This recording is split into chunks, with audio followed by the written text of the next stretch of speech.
The more I read about Islam, the more it proves the Bible to be the unadulterated, pure word of God and the truth that will rule and reign forevermore. And let's prove it. And also, this is how discernment is exercised to every believer that is watching this. Let's go to the foundations of Islam and how it started. We can even start in Muhammad's childhood when he was a young boy.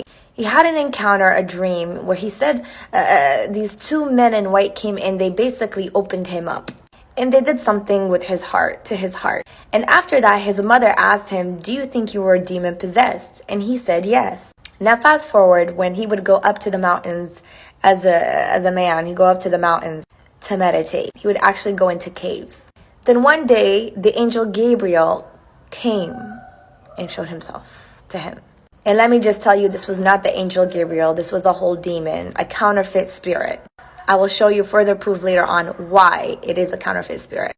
But first of all, let's talk about how when this angel appears to Muhammad, he asks him 3 times to read. And Muhammad basically says, "I'm illiterate. I can't read." And when Muhammad responds like this demon presses him down so hard he could barely bear it. Have you ever had a dream where you've been attacked by a demon and you literally feel like something is pressing you down and you can't move? That's exactly what he was experiencing.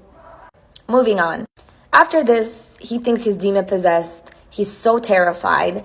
And he also tries to commit suicide because the inspiration stopped happening at some certain time. This is the beginning of the Islamic faith in the Quran, which in many Islamic blogs, talks, whatever, say that it is the continuation and final revelation of the Bible and the Torah.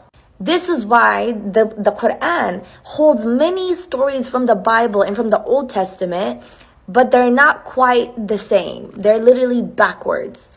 This is called counterfeit. You know, when you have real money versus fake money, it tries to look real, the counterfeit, but the counterfeit money has no substance, meaning it has no value, just like this religion. Now let's prove it by using the Bible, because the Bible did come before the Quran.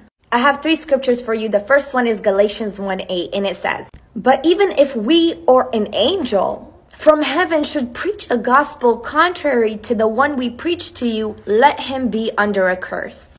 As we have said before, so now I say again, if anyone is preaching to you a gospel contrary to the one that you received, let him be under a curse. What did that angel, Gabriel, do when he came to Muhammad? He gave him another gospel. He gave him a counterfeit word of God. Stay tuned for part 2. I'm not done yet.